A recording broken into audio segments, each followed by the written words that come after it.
Silakan berdiri.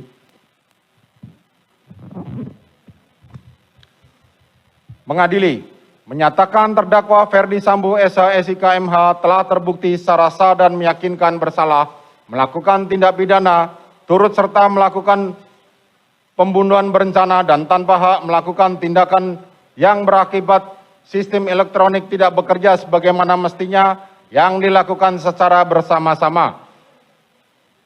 Menjatuhkan pidana kepada terdakwa tersebut oleh karena itu dengan pidana mati. Memerintahkan terdakwa tetap berada dalam tahanan, menetapkan barang bukti tetap terlampir dalam berkas, dikembalikan kepada penuntut umum untuk digunakan dalam perkara lain.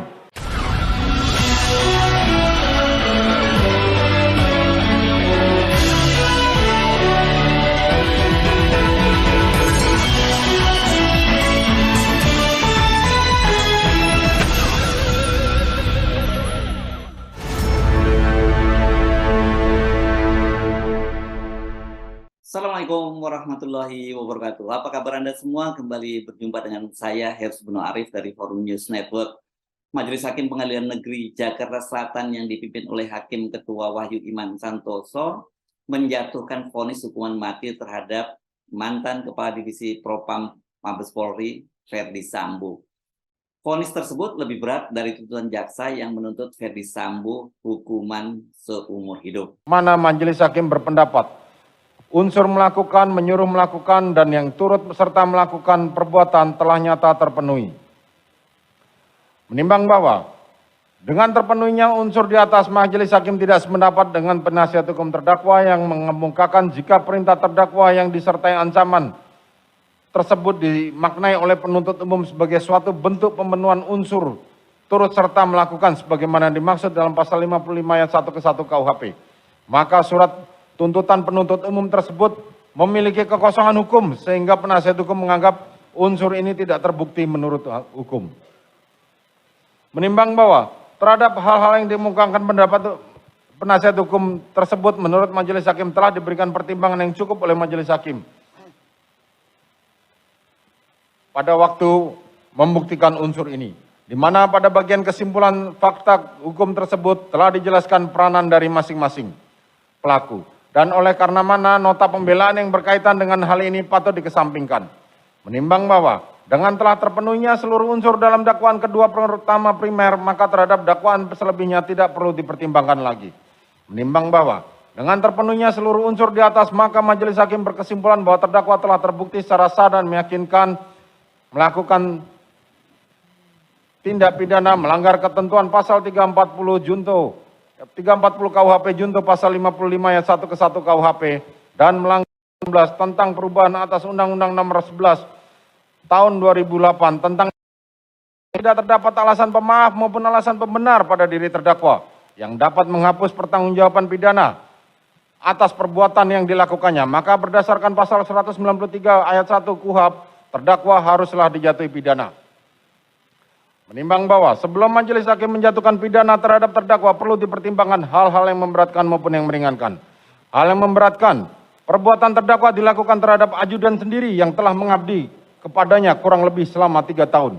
Perbuatan terdakwa telah mengakibatkan duka yang mendalam bagi keluarga Nofriansah Yosua Huta Barat. Akibat perbuatan terdakwa menimbulkan keresahan dan kegaduhan yang meluas di masyarakat. Perbuatan terdakwa tidak sepantasnya dilakukan dalam kedudukannya sebagai aparat penegak hukum dan pejabat utama Polri, yaitu Kadif Propam Polri. Perbuatan terdakwa telah mencoreng institusi Polri di mata masyarakat Indonesia dan dunia internasional. Perbuatan terdakwa telah menyebabkan banyaknya anggota Polri lainnya yang turut terlibat. Terdakwa berbelit-belit, memberikan keterangan di persidangan dan tidak mengakui perbuatannya. Hal yang meringankan, tidak ditemukan adanya hal yang meringankan dalam hal ini. Menimbang bahwa karena dalam perkara ini terdakwa telah menjalani masa penahanannya, maka lamanya masa penahanan haruslah dikurangkan seluruhnya dari pidana yang dijatuhkan. Menimbang bahwa oleh karena terdakwa telah ditahan dan tidak terdapat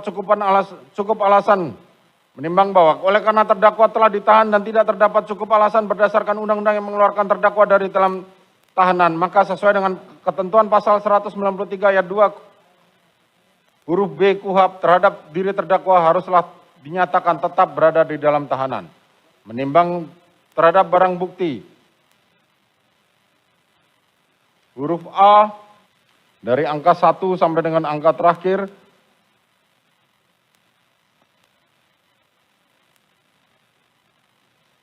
dikembalikan kepada penuntut umum untuk digunakan perkara, karena masih diperlukan dalam pembuktian perkara lain, maka dikembalikan penuntut umum.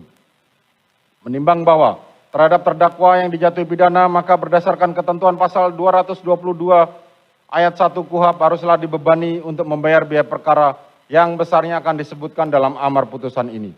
Mengingat pasal 340 KUHP, junto pasal 55 ayat 1 ke 1 KUHP, dan pasal 49 junto pasal 33 Undang-Undang Nomor 19 Tahun 2016 tentang perubahan atas Undang-Undang Nomor 11 Tahun 2008 tentang informasi dan transaksi elektronik, junto pasal 55 ayat 1 ke 1 KUHP, Undang-Undang Nomor 8 Tahun 1981 tentang Kitab Undang-Undang Hukum Acara Pidana atau KUHP, serta peraturan hukum lain yang bersangkutan. Silakan berdiri. Mengadili, menyatakan terdakwa Ferdi Sambo SH SIK MH telah terbukti secara sah dan meyakinkan bersalah melakukan tindak pidana turut serta melakukan pembunuhan berencana dan tanpa hak, melakukan tindakan yang berakibat sistem elektronik tidak bekerja sebagaimana mestinya yang dilakukan secara bersama-sama, menjatuhkan pidana kepada terdakwa tersebut oleh karena itu dengan pidana mati, memerintahkan terdakwa tetap berada dalam tahanan, menetapkan barang bukti tetap terlampir dalam berkas dikembalikan kepada penuntut umum untuk digunakan dalam perkara lain. Menetapkan terdakwa tetap berada dalam tahanan.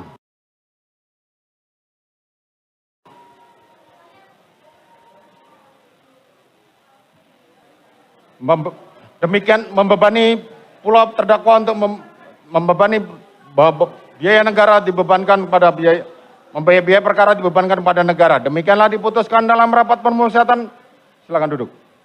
Demikianlah diputuskan dalam rapat permusyawaratan Majelis Hakim Pengadilan Negeri Jakarta Selatan pada hari Kamis tanggal 9 Februari 2023 oleh kami Wahyu Iman Santoso sebagai Hakim Ketua Majelis Hakim, Morgan Simanjuntak dan Alimin Ribut Jono masing-masing sebagai hakim anggota, dan diucapkan dalam sidang terbuka untuk umum pada hari Senin tanggal 13 Februari 2023 oleh Hakim Ketua Majelis tersebut dengan didampingi hakim-hakim anggota dibantu oleh Saudara Aprisno sebagai panitera pengganti, dihadiri pula oleh Jaksa Penuntut Umum pada Kejaksaan Agung Republik Indonesia dan terdakwa didampingi penasihat hukumnya.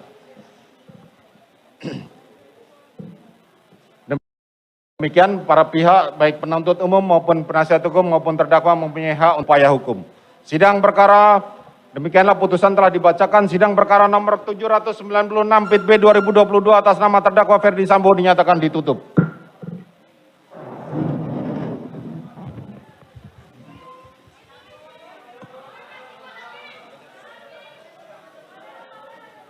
Putusan vonis hukuman mati langsung disambut keluarga mendiang Brigadir Yosua dan netizen dengan ucapan puji syukur. Sambo dihukum mati itu langsung menjadi trending topik. Sebelumnya banyak yang khawatir Sambo divonis ringan, apalagi Menko Polhukam Mahfud MD sebelumnya kan sempat menyatakan bahwa dia mengetahui ada gerilya bawah tanah yang berupaya untuk membebaskan Sambo.